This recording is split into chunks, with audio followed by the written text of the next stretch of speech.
ayuntamiento porque nos sentimos muy orgullosos de que los escritores decidan hacer aquí sus presentaciones en el Episcopio o aquí en San Francisco.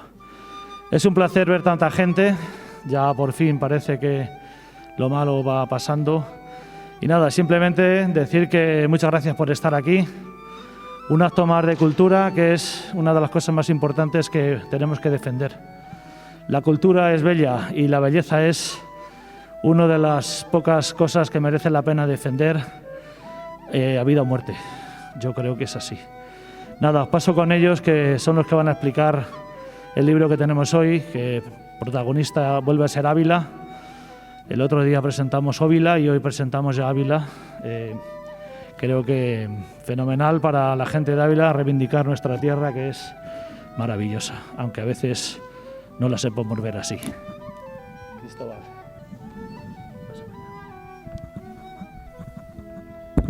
Bueno, voy a tomar la palabra nada más para una intervención muy breve y vamos a empezar. Quería empezar con los agradecimientos. No me voy a pasar, no creo que no me corten el micrófono como los Goya, entonces voy a intentar ser rápido.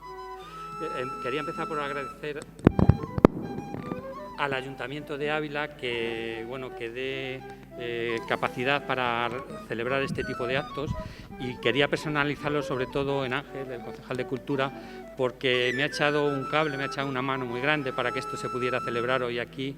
O sea que quiero agradecer su esfuerzo y su dedicación. Muchas gracias, Ángel, y gracias por extensión al Ayuntamiento. También quería agradecer a César, una persona con la que llevo hablando de libros desde hace ya un montón de años. Hemos hecho un montón de cosas juntos y hoy le toca decir lo guapo que soy y lo bien que escribo. Entonces, depende de cómo se porte, luego ya me lo decís si le tengo que dar la propina o no se la doy. A lo mejor no, ¿eh? A lo mejor no. Ese es el encargo que le he hecho. Quería dar las gracias a Alquimia, que van a posibilitar que veamos una estupenda película que vamos a ver ahora, que se hayan venido aquí a poner los medios para que haya luces, para que todo funcione y para que lo podamos ver bien. Quería agradecer también a mi amigo Bruno Coca, que nos va a grabar esta intervención para los que se la hayan perdido a cuenta de la tormenta o lo que sea. Bueno, no sé si habéis visto la portada del libro, la tormenta ya estaba anunciada. Entonces, el que le haya pillado de sorpresa, pues yo lo siento. Yo en la portada del libro ya anuncié que iba a haber tormenta hoy. Bueno, muchas gracias, Bruno, porque esto va a quedar grabado.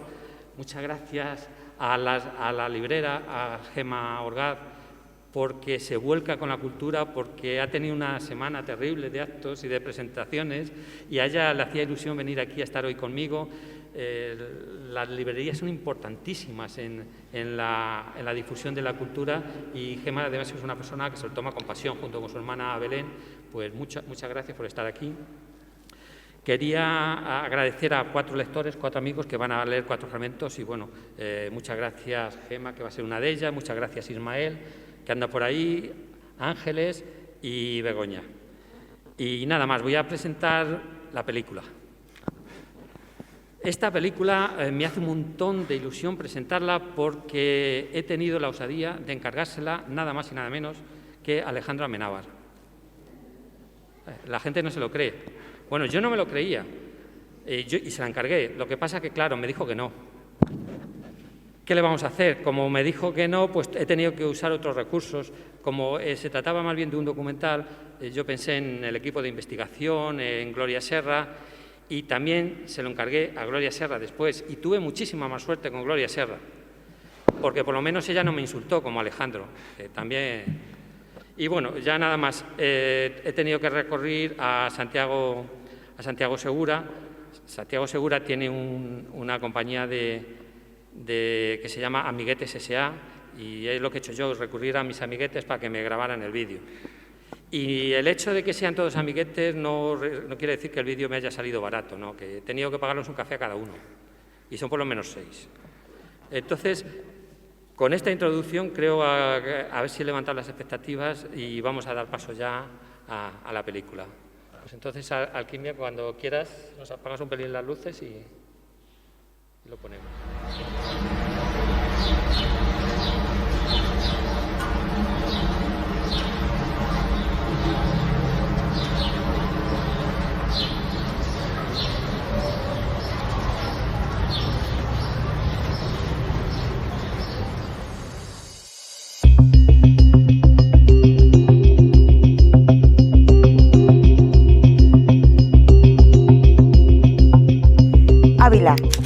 ciudad amurallada, la ciudad de los santos y los cantos, la ciudad donde se escucha el silencio, la ciudad de los fríos inviernos y de los vencejos revoloteando en la muralla.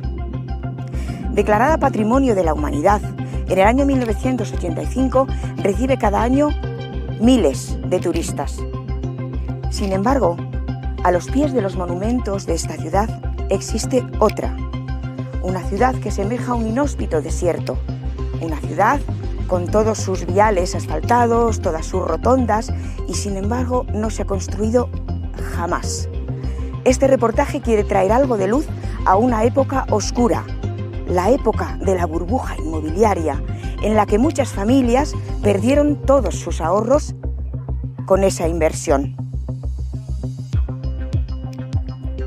Esto huele a chamusquina.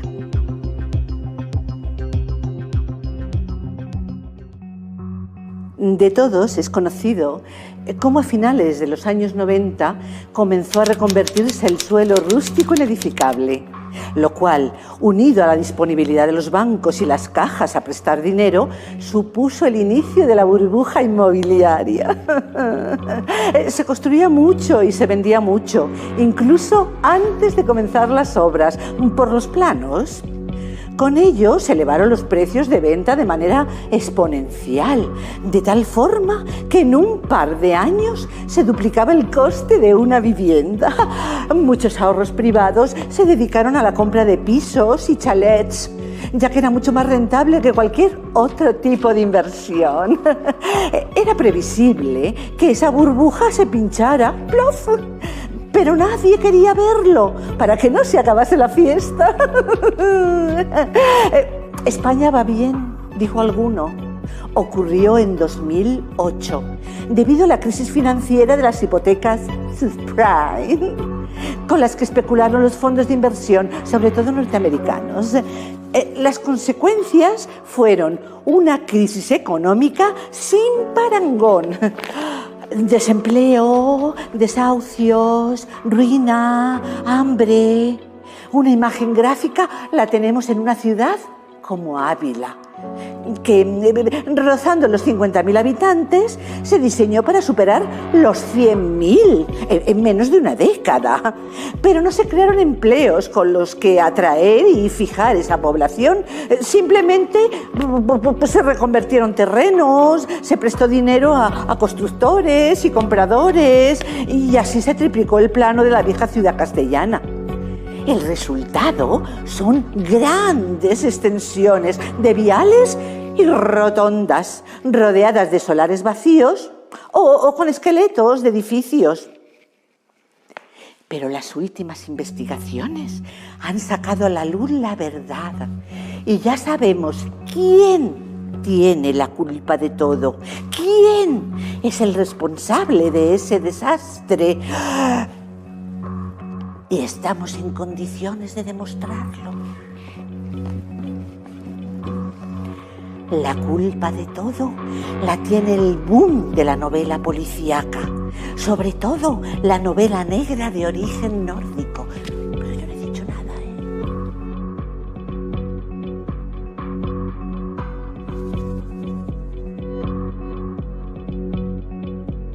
La culpa de la crisis inmobiliaria lo tiene la novela negra. Los países nórdicos son sociedades mucho más evolucionadas, pero a pesar de ello tienen un mayor índice de criminalidad y de suicidios. ¿Casualidad? No lo creo. A raíz de la publicación de la saga Millennium en España, se produjo un auge por la literatura negra nórdica y por la compra masiva de vivienda. Como todos sabemos, muchos políticos corruptos son grandes aficionados a este género literario. Saquen sus propias conclusiones. Lo demás es cosa vana. En 2009, cuando abrimos la librería, el tipo de libros que vendíamos era la novela histórica, los grandes clásicos, poesía. La gente, pues leyendo a Becker, tenía unos buenos sentimientos que no se tiene ahora. Había una moralidad que ahora el tipo de lector, que desde que ha habido el boom de la novela negra, ha sido todo para mal, porque paseamos por las calles con miedo. A mí me da la sensación de que el lector de novela negra está tramando, está leyendo para planificar crímenes o maldades. Entonces da miedo pasear por esta ciudad por las noches, porque este tipo de lector impone. Fijaos el tipo de lector que he tenido y de clientes que tenemos aquí, que han venido a comprar Rodrigo Rato, Bárcenas y gente con tan mala baba como Pablo Garcinuño y Anthony Martín. Con este tipo de escritores y clientes, la verdad es que da un poco de miedo. Este programa ha recibido infinidad de testimonios que ponen en relación la novela negra con la criminalidad. Hemos tenido ocasión de contactar con un testigo que no ha querido revelar su identidad y dice tener la clave sobre este asunto. Es un detective privado que prefiere permanecer en el anonimato.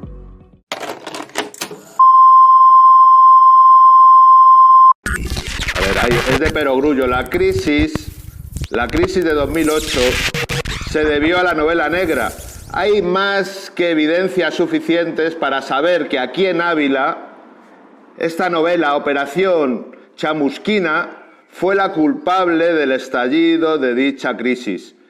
Y es que, aunque no estaba escrita, estaba ideada, estaba pensada. Y aquí las voces se corren muy rápido, el boca a boca funciona. Y eso provocó el estallido de la burbuja y la crisis. Esta novela que se dice negra y es una novela de mierda. Porque si quieren una novela, esto es una novela. Esto es una novela original. Esto es una novela que habla de la vida, de lo humano. Esto es literatura. ¿Ya he terminado o qué? Pero, ¿es cierto que esta novela es tan mala y ha producido esta crisis? Veamos algunos testimonios. Horrible. Malísimo. Malísimo. Un horror. Sí. Me ha encantado la última novela escrita por Cristóbal Cetrina.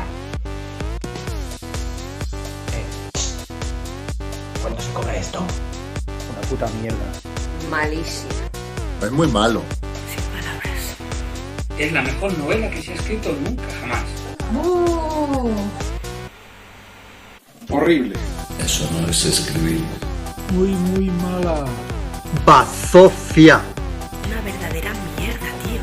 No lo compréis. Se lo di a leer a mi tía, que es una experta lectora. Se ocurre leerlo, y se te ocurre leerlo. La peor novela que he leído en mucho tiempo. Ciertamente. Debería estar en las mejores librerías. Operación Chamusquina. No sé cómo decírtelo, pero... Infumable. Lo demás es cosa Habana, pues vale, pase. A eso no se le puede llamar novela. Lo peor que se ha escrito nunca. No me ha gustado. 999. A la lumbre con él. Para la grabación, esto no vale, esto es una puta mierda. ¿Cómo que no vale? Pero, ¿qué me has hecho? Si todo el mundo dice que la novela es mala. Porque la novela es mala. ¿Cómo va a ser mala? Pero ¿para qué está el dinero? ¿Para qué hemos pagado a la gente? No tenían que decir que era buena. A ver, que lo demás de Josabana, pues tuvo un pase, pero esto, ¿no? Y el dinero, pues con los 10 euros que me has dado, invité a Ismael un café, que es el único que ha dicho... Esto no vale. Quítalo, lo hacemos de otra manera. Esto no vale. Lo demás es Josabana. He fundado una asociación. Ah,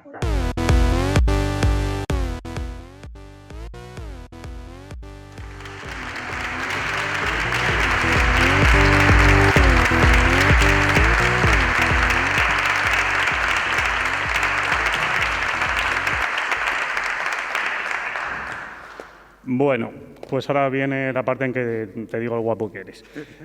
Buenas tardes a todas, a todos. Muchas gracias por venir, sobre todo pues, en las circunstancias que nos han acompañado hoy. He de decir que hace 8 años, ¿no? 2013. Sí, hace 8 años cuando Cristóbal publica, no su primera novela, pero sí la novela, digamos, que le pone en los carteles como escritor. Y bueno, yo tenía por aquel entonces 24, 25 años, estaba en una esquina en la presentación. coincidió en una época que estaba colaborando con una asociación a la que pertenecía Cristóbal, que era Ávila Abierta. Que están por aquí. Están por aquí algunos miembros. Y yo, bueno, pues en esa época básicamente me dedicaba a abrir la boca y a escuchar a gente que tenía y tiene mucho más conocimientos que yo en distintas artes, pero precisamente también en la cultura. Desde ese momento, en esa época, yo empiezo a establecer una amistad con Cristóbal y se convierte también en, yo le puedo denominar padrino en la literatura. A raíz de ese encuentro, pues fundamos la asociación en colaboración con Alfredo Rodríguez, que ya no está con nosotros, desgraciadamente. Y, bueno, pues para mí es un honor acompañarle, que me haya pedido estar aquí, porque, bueno, pues si no hubiera sido por este cruce de caminos, mi vida no sería igual, porque la literatura me ha abierto unas posibilidades enormes, entiendo que a él también, y bueno, para mí es un auténtico honor. Le conocéis todos, pero como es una presentación y toca, voy a hacer un breve resumen, porque hay que ponerle guapo, más de lo que está hoy. Entonces, diremos que bueno, Cristóbal Medina, como sabéis, nació en Aranda de Duero, aunque pues, prácticamente es abulense como su novela. Es licenciado en Historia. Publicó, su primera novela en sí fue El Inmaterial, que ya estaba publicada en 2008, si bien es cierto que luego en el año 2016 se reedita, ¿no?, si no me equivoco. Sí.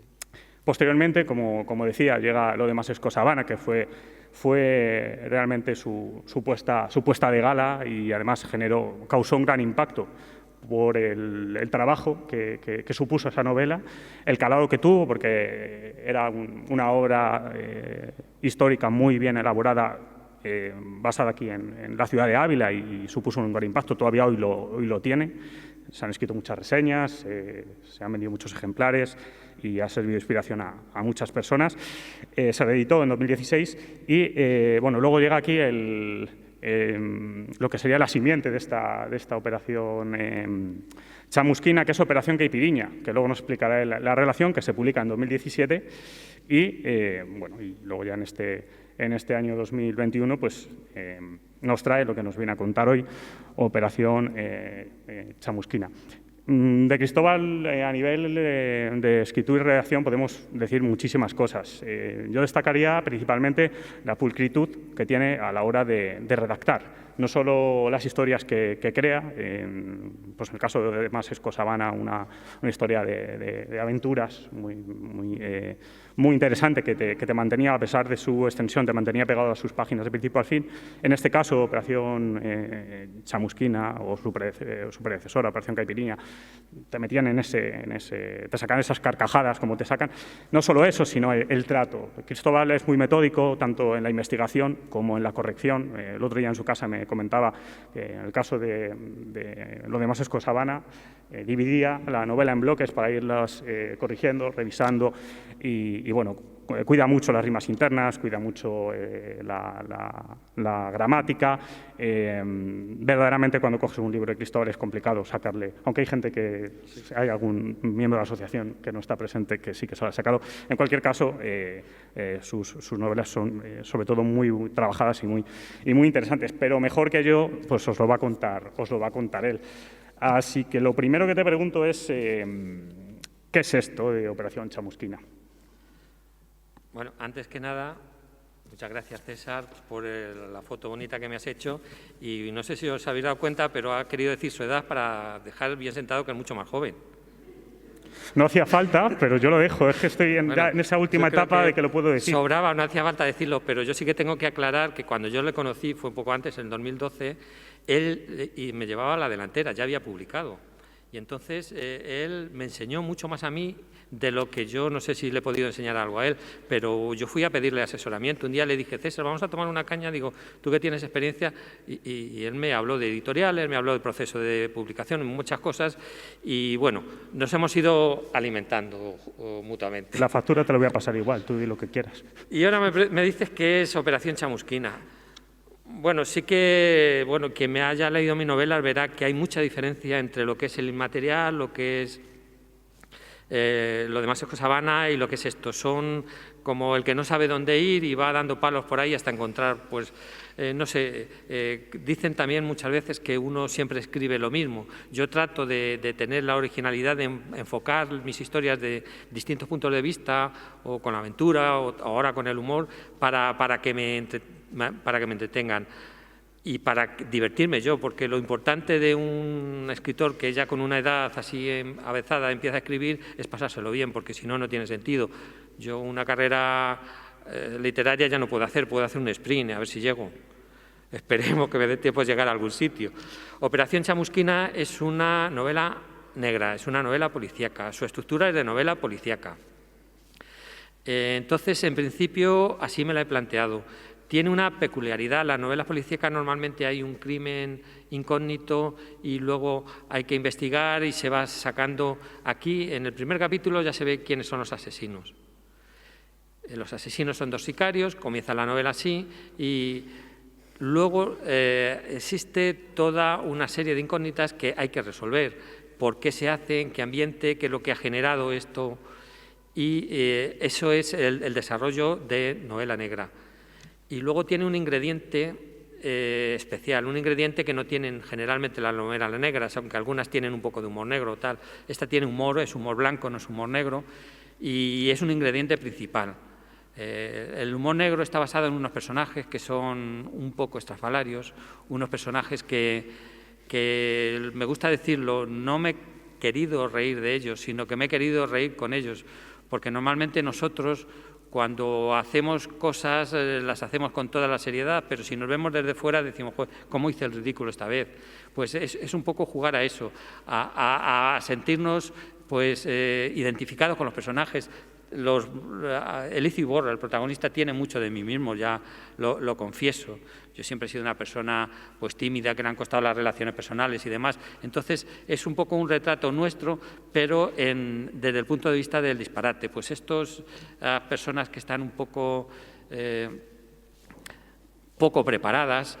Elicio es policía local, pero él investiga fuera de lo que es la policía local, tiene en la cabeza muchas historias de que los detectives de las películas, y lo que quiere hacer Elicio Iborra es ser un detective de película. Él quiere investigar casos penales que los detectives privados no pueden investigar, y entonces se va a meter en unos berenjenales grandes.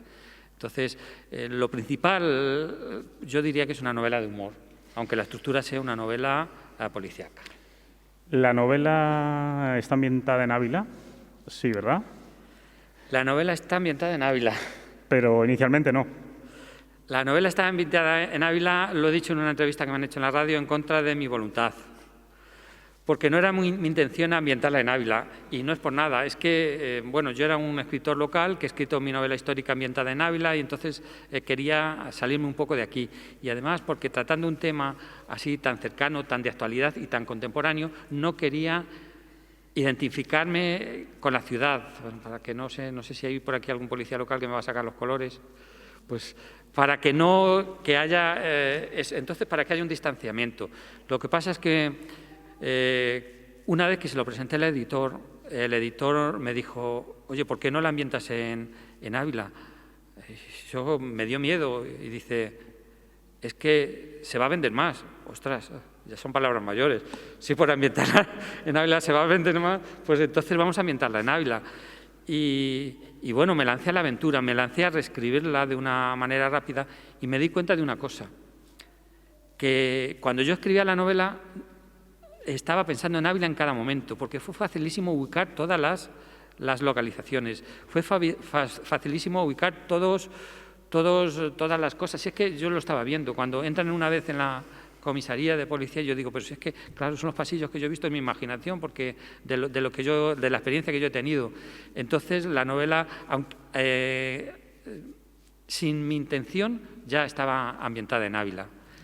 Y luego también, bueno, sí que quiero contar que cuando se va a encontrar con un personaje un poco peculiar, que es un superhéroe de la tercera edad llamado Vetusto Man, que es un personaje abulense. Yo a Vetusto Man lo saqué fuera, cuando traje la novela Ávila, digo, anda, pues es que Vetusto Man estaba aquí. Entonces, bueno, luego hablaré un poco de Vetusto Man si quieres.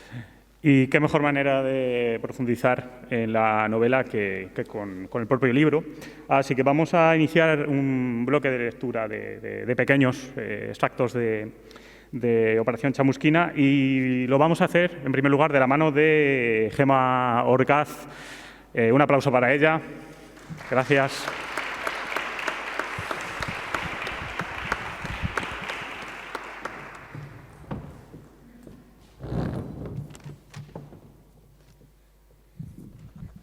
Capítulo 1. Yacía arrugada como un globo pinchado, inerte y sin vida. Dos tipos corpulentos la miraban estupefactos, dándose cuenta de que se habían excedido del límite. Su encargo tan solo era darle una paliza. El piso donde se encontraban era una humilde vivienda de 70 metros cuadrados, con más de 40 años y con una evidente necesidad de reformas. «Llama tú, Emil», le dijo el más corpulento al otro, que no le iba a la zaga. Ambos vestían camisetas ajustadas, luciendo unos brazos musculados, repletos de tatuajes. «Joder, Quino, siempre tocar a mí», respondió el que se llamaba Emil, con un marcado acento eslavo.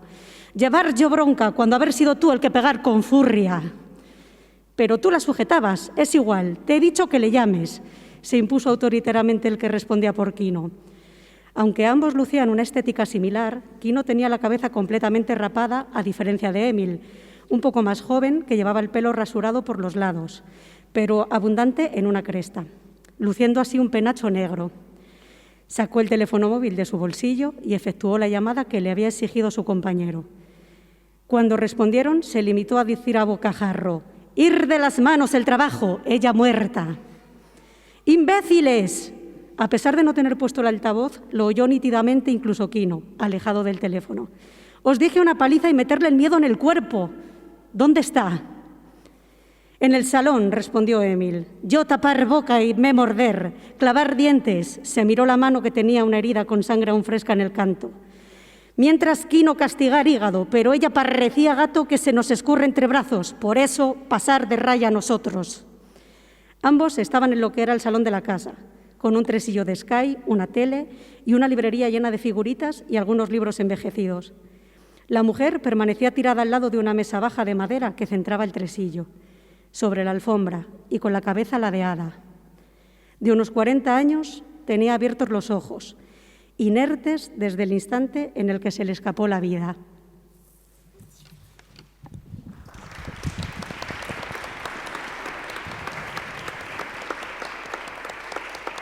Bueno, así comienza la novela, y como sé que os habéis quedado con ganas de más, voy a pediros otro fuerte aplauso para una de las voces más reconocidas de la asociación y ganador de ¿cuántos concursos de microrelatos? Tal vez 100, Ismael López.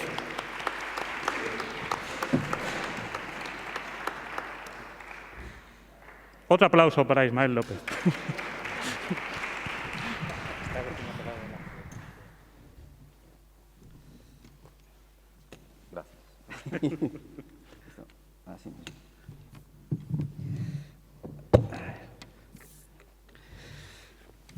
Capítulo 5.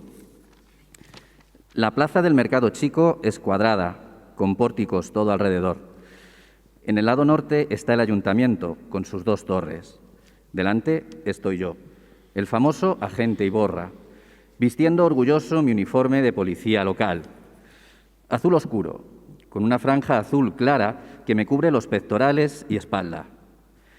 Llevo trabillas abotonadas en los hombros, como los generales, y una gorra de visera con el escudo de la ciudad. Al costado derecho cargo mi reglamentaria, compensada con la radio y la porra al izquierdo. Represento vivamente la autoridad. El que tiene pase pasa y el que no tiene pase no pasa. Mi cometido es cuidar la puerta del ayuntamiento para controlar el acceso, pero no todo han sido luces en este cuerpo de policía que me gasto. También atravesé tiempos sombríos, por no decir que me tenían tirria mis compañeros. Pura envidia. Si no, ¿de qué? Incluso ahora, hay quien sostiene que mis colegas prefieren que esté en la calle, en lugar de en el interior, compartiendo espacio con ellos. Puedo pasear orgulloso mi 1,90 m de altura por el enlosado de la plaza. Hay quien sostiene que me cuesta sostener la cabeza, de grande que es, Pero esa afirmación es insostenible, pues en relación a mi tamaño está proporcionada. Soy un tipo grande y apuesto. Mi cuerpo, esbelto, luce con orgullo el uniforme de policía local y encarno la imagen visible del consistorio. Caballero, deberá vaciar sus bolsillos para que sus pertenencias pasen por el escáner. Mis compañeros ahí dentro le indicarán, le digo a un joven. Luego corto el paso a una señora. ¿Dónde va usted? No se pueden meter carritos de bebé. ¿Se ha pensado que el ayuntamiento es una guardería? No paro de dar recomendaciones a unos y otros. Dígame, joven, salga de la plaza por aquí, luego tome la calle hasta dejar atrás las murallas y siga recto. Habrá llegado a la estación antes de darse cuenta.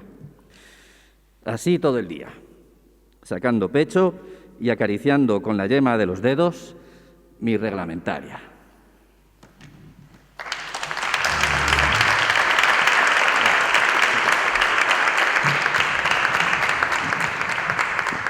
Bueno, pues como veis, quienes habéis leído lo demás Escosabana, por ejemplo, evidentemente son textos opuestos. Y ahí va mi siguiente pregunta.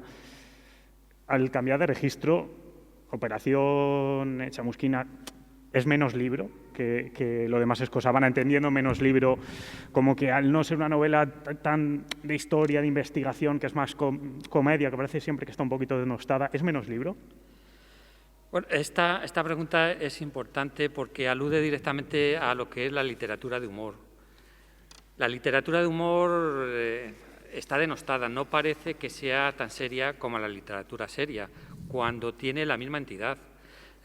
Basta pues, ir un poco la vista atrás a los principios de la literatura en castellano, en las primeras obras importantes, y ahí tenemos el Lazarillo. Lazarillo es una obra que se hizo de humor para divertimento y para risas, y tiene unos valores suficientes como para haber pasado a la historia. ¿Y qué decimos del Quijote? El Quijote, Cervantes se lo planteó, bueno, él pensaba que se iba a hacer famoso por otros, pues yo qué sé, el Persiles, los trabajos de Segismundo y, bueno, no sé, que me apunte mi amigo José María, que está por ahí. Él pensaba que se iba a hacer famoso con las novelas que le daba entidad de novela seria, pero le ha pasado a la historia el Quijote, que es un auténtico disparate, que en el siglo XVI no todo el mundo era letrado, no todo el mundo lo podía leer, y sin embargo todo el mundo quería que alguien se lo leyera para reírse y para divertirse. En nuestro día, no sé, se me viene ahora a la cabeza Jardier Poncela o, bueno, Miguel Miura, nuestros días, estoy hablando del siglo XX, principio del siglo XX, y la literatura de humor es una cosa muy seria. Entonces, además, cuesta incluso más trabajo que escribir un melodrama, porque el melodrama te planteas una historia, uno matan y tal, y es como más empático. Sin embargo, con la literatura de humor ahí tienes que tocar la tecla que a cada uno le haga gracia. Y el humor no es universal, porque el humor no le hace gracia a todo el mundo. Entonces, lo que a uno le puede hacer mucha gracia, a otro no se la hace. Yo he intentado hacer un humor blanco, que no sea un humor que ofensivo ni nada, pero que sea un humor que alude un poco pues, a nuestra personalidad más interna, el reino de uno mismo que decía yo antes. Entonces, desde ese punto de vista, hay que darle toda la seriedad a la literatura de humor. Y en ese sentido, hablabas también que la novela negra, porque en el fondo Operación Chamusquina es una novela negra, viene asociado con un trasfondo. Por ejemplo, lo comentábamos otro día, la saga Millennium de Stieg Larsson vincula la trama, aunque la trama por un lado es la historia de un periódico, el primer libro está vinculado con el nazismo, el segundo creo que es con la trata de blancas. Hemos visto un adelanto en el vídeo. ¿Por qué te decantas por todo esto de la crisis inmobiliaria como trasfondo social? ¿Qué pretendes mostrar? Sí, bueno, es que cuando he dicho que la novela de humor me la tomo en serio, yo me he tomado en serio todo. Y entonces sí que he querido seguir la pauta de los novelistas de novela negra clásicos, que el trasfondo social es muy importante. Y yo he querido ubicarlo en un trasfondo social muy concreto. El trasfondo social lo decía el vídeo y está ahí, está expuesto en el vídeo, aunque está expuesto con un poco de forma de humor, que es las consecuencias posteriores, años después, del pinchazo de la burbuja inmobiliaria de 2008. Yo la he ambientado en 2016, aunque no se menciona en la novela, pero hay algún dato que si se llega uno a sumar los años, es verdad, 2016. ¿Qué pasó? Pues se vendía mucho, se compraba mucho y todo se hacía por especular. Las parejas que se casaban no podían comprar un piso porque eran cada vez más caros, se hacían hipotecas a un montón de años, y esto se hacía porque la gente compraba un piso y a los 2 años le vendía por el doble. Entonces era una manera de invertir. ¿Para qué vas a dejar el dinero en el banco si esto se iba a potenciar? La burbuja de ladrillo se fue inflando hasta que se pinchó. La gente no lo quiso ver.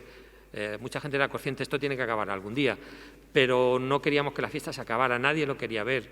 Entonces era una fiesta, los jóvenes dejaban los estudios para irse a trabajar a la obra porque ganaban 3, 4, 5.000 euros al mes encofrando. El abandono escolar en los institutos era muy grande.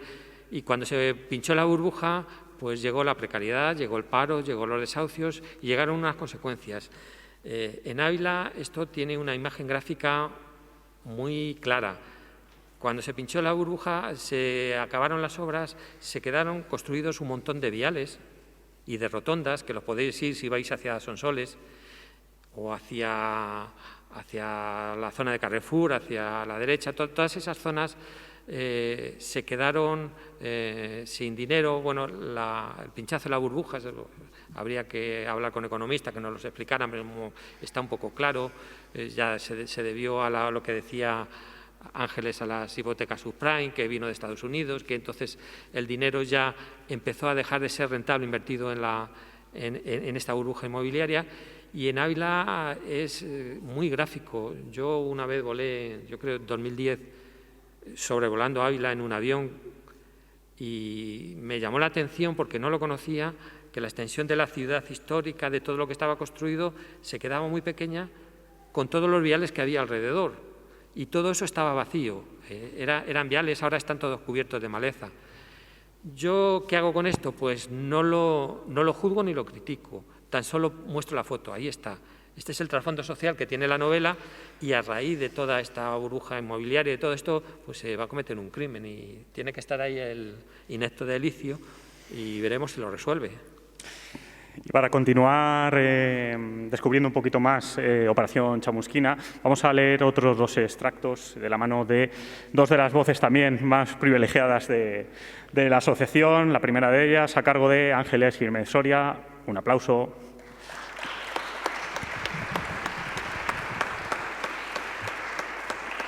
Son las 2 actrices del vídeo que están geniales.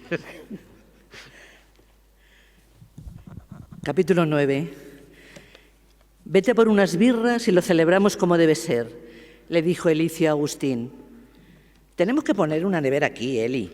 Toda oficina que se precie debe tener preparado un refrigerio para atender a los clientes principales y para la celebración de los casos exitosos. Tienes razón, compañero secretario y a la vez amigo. Pues voy al Chino a por unas birras fresquitas, director gerente. No te olvides de llamarme así delante de los clientes, Agus. Mientras vienes, yo pensaré un nombre para el caso que vamos a abrir. Igual que el caso Gürtel se hizo famoso, quién sabe, a lo mejor este también. En todo caso, hazme caso. Este caso tiene que tener un nombre digno de El Caso, que fue un periódico que publicaba casos de crímenes y casos de otras cosas de policías. Pues no busques más, dijo Agustín levantándose de la silla, que mientras el cliente nos contaba su caso, se me ha ocurrido uno. Un nombre, no un caso. Como le diría un detective a otro, dispara. Operación Casablanca. ¿Casablanca? Sí, escucha. Como el caso es de una mujer que se ha quemado en su casa y como las casas por dentro suelen tener las paredes blancas, pues suma 2 y 2. 4, dijo contándose los dedos de una mano y restando 1. Primero pensé en Casanegra, ya que se chamuscó y debió dejar todas las paredes negras. Pero Casablanca es más peliculero, como esa de Tócala otra vez, San. Casablanca, Casanegra, no sé, Agus, no me parece que cuadren. Si acaso, Casanegra, pero tendrás que admitir que es una mierda de nombre para un caso de detectives. Suena más a peli de terror, La Casa Negra del Pantano. Pues, Operación Chamusquina. Quilicuá. Ese tiene más gracia y es más acertado, ya que todo se chamuscó. Ya puedo imaginar la película que se rodará sobre este caso. Operación Chamusquina. Y en el cartel, un edificio de noche, con una ventana iluminada por el fuego y mucho humo. Y también una pipa de fumar, otra pipa de pegar tiro y una bolsa de pipa de girasol, de las de Calvo, completó la imagen Agustín. Habrá que abrir una carpeta para la documentación del caso. No te olvides de poner un testículo en la portada de esa carpeta. ¿Un testículo? Sí, claro, rió Agustín. Un testículo que diga Operación Chamusquina. Si estuviera escrito en verso, pondrías un versículo. Pero es un texto. Anda, gilipollas. Operación Chamusquina, Operación Chamusquina, repitió Agustín mientras salía por la puerta en busca de las cervezas.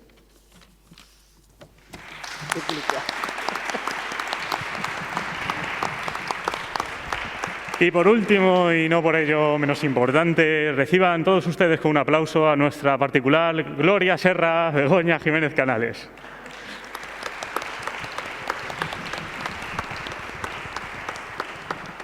Otra ganadora de concursos. Bueno, yo voy a poner voz a la Primi. Cuando yo conocí a Elicio, aún éramos unos críos los dos, y ya me gustaba cuando venía de vacaciones a Piedrahíta. Siempre descastó por su altura y gallardía. Somos primos, pero no cercanos, es decir, no somos primos de carne, sino segunderos. Para que se me entienda, su madre y mi padre sí eran primos de carne, pues la abuela de él y la mía eran hermanas de leche.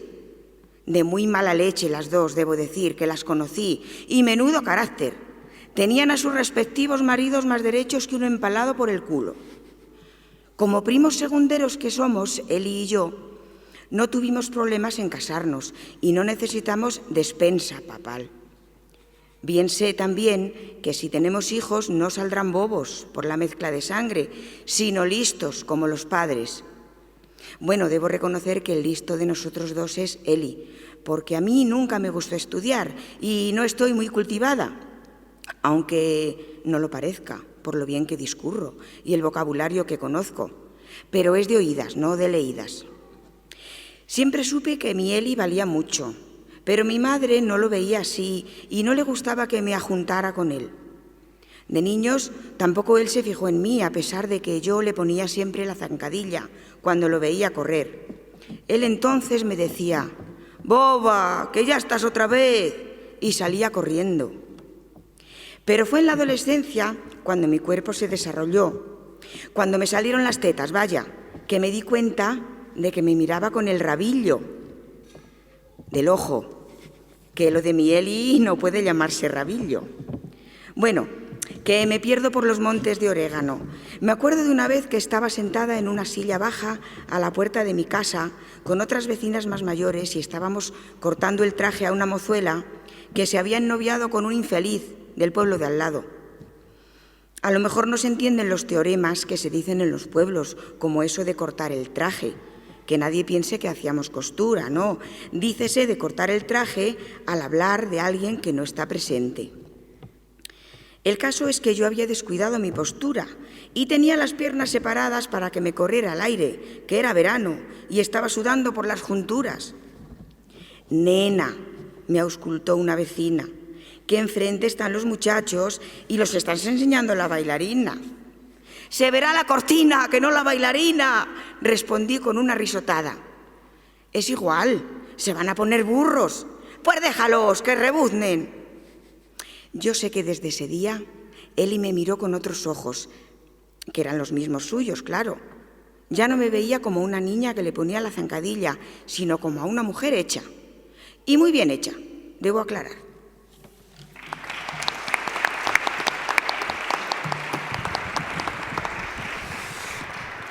Bueno, vamos a ir finalizando la presentación. Voy a hacer algunas preguntas para terminar, pero sí me gustaría, si queréis ir pensando alguna cuestión para Cristóbal, pues bueno, pues ahora las vamos intercalando.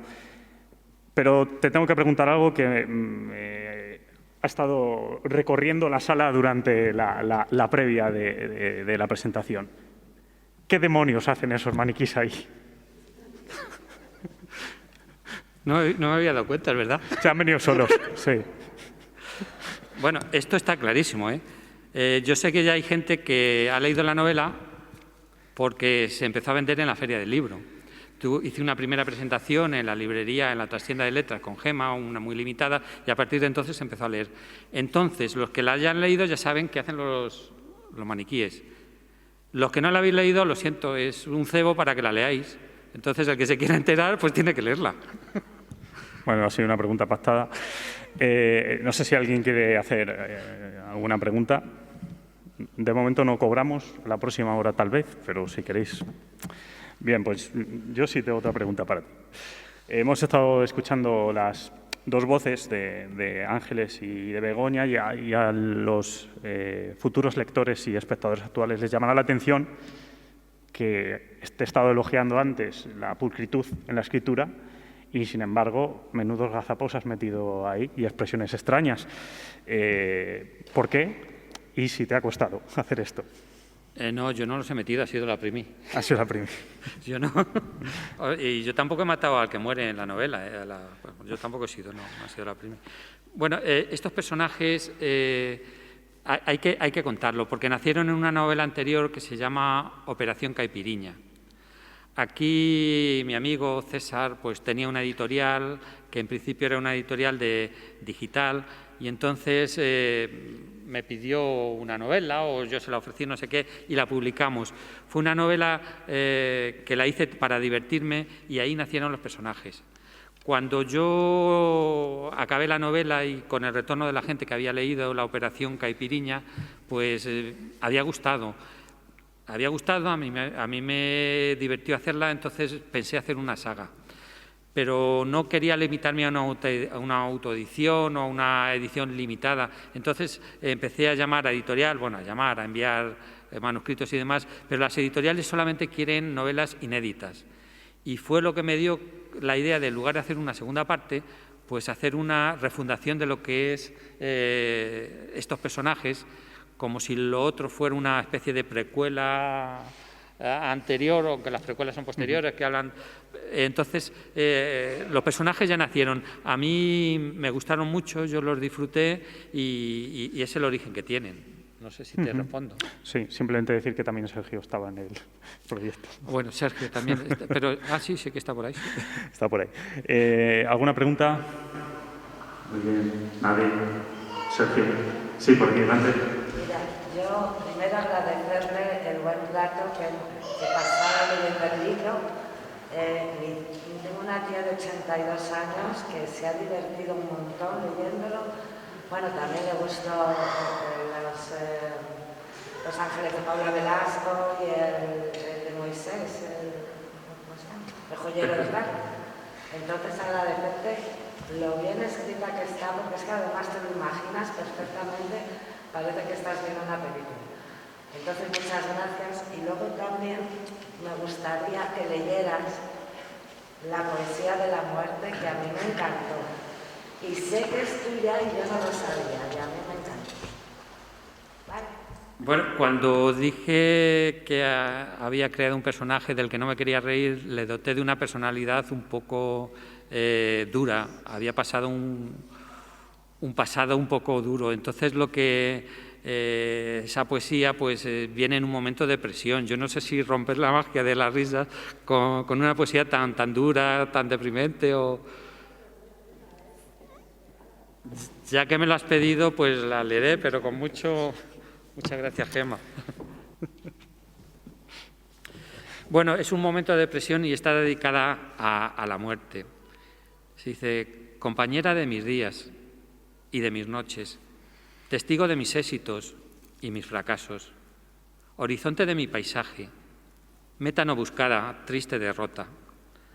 Cuando llegue el aciago día en que pueda contemplar tu rostro, seré ciego a tus encantos, mudo a tus preguntas, indolente a tus designios. Ya nada podrá evitar mi entrega total a ti. Hasta entonces, déjame olvidarte, mientras ría y mientras lloro, durante mis gozos y mis penas, cuando busque sentido a la vida y cuando la vida me dé sentido sin buscarlo. Mujer de horrible nombre, dama azul y fría, esposa atada a mi piel, sorpresa final tan temida, puerta a la nada, ausencia de todo, cumbre de la existencia, desasosegante muerte. Lo siento.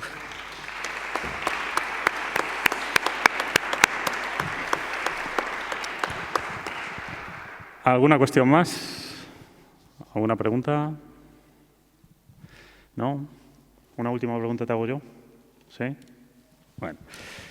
Simplemente para finalizar, ¿cómo ha sido el proceso de escritura? ¿Cuándo empieza en sí esta novela? No la fusión, sino el proceso ese de reciclado que hablas, desde el momento que empiezas hasta que lo ves ya en casa, el libro impreso. Bueno, el proceso es largo porque, claro, desde que lo escribes hasta que empiezas a contactar con editoriales y demás, es donde se dilata el proceso. En sí, el proceso de escritura no ha sido muy excesivo. Igual que lo demás Escosabana me llevó 4 años de duro trabajo. Han sido unos meses. No sabría decirte si han sido 6, 8, 12, pero más que nada el proceso se dilata por las correcciones continuas. El escribir, yo primero, bueno, en los talleres literarios dicen que hay 2 métodos, que es el método brújula y el método mapa. Un escritor con el método brújula sabe dónde quiere ir y entonces recorre un camino y cuando llega al fin ha terminado la novela. El método plano es cuando uno se plantea todo el recorrido. Yo en todas mis novelas planteo todo mi recorrido completo, hago la sinopsis completa, sobre todo en una novela de tipo policíaco, donde tienes que ir dosificando la información que le das al lector. Entonces, ese proceso es largo. Luego fragmento la novela en capítulos y demás, y una vez que tengo la sinopsis clara, escribo de una tirada. En una tarde, en hora y media, 2 horas, tengo un capítulo escrito, pero ese es el bruto, el material bruto. Luego ese material bruto le doy muchísimas vueltas hasta que lo dejo definitivo. A veces lo leo seguido un montón de veces, luego lo dejo 1 semana o 2 semanas sin escribir, sin leer, luego lo vuelvo a leer, vuelvo a corregir, y lo que pasa es que es un proceso que nunca acaba. Yo llega un momento en que digo, hasta aquí, porque es que si no, cada vez que leo, corrijo cosas. Y yo en el momento que ya lo tenía fue cuando lo envié bueno, primero debo contar, que lo digo en los agradecimientos, que conté con 2 magníficos lectores cero. Un lector que te lee y que te da su opinión sobre lo que ha leído. Son Pablo Garcinuño, que anda por ahí jugando con su hija, y Anthony Martín. Los 2 han mejorado la novela. Desde luego que la han mejorado muchísimo porque me han hecho replantearme mucho cómo iba por dónde iba a discurrir. Y luego otro lector cero ha sido el editor, cuando me planteó darle la vuelta completa al argumento y ambientarla en Ávila. El proceso físico de edición luego ha sido fácil. En el momento que la editorial apostó por mí y me dijo sí, va adelante, pues eso ha sido muy breve. Entre todo el proceso con la pandemia por medio, yo diría que 2 años.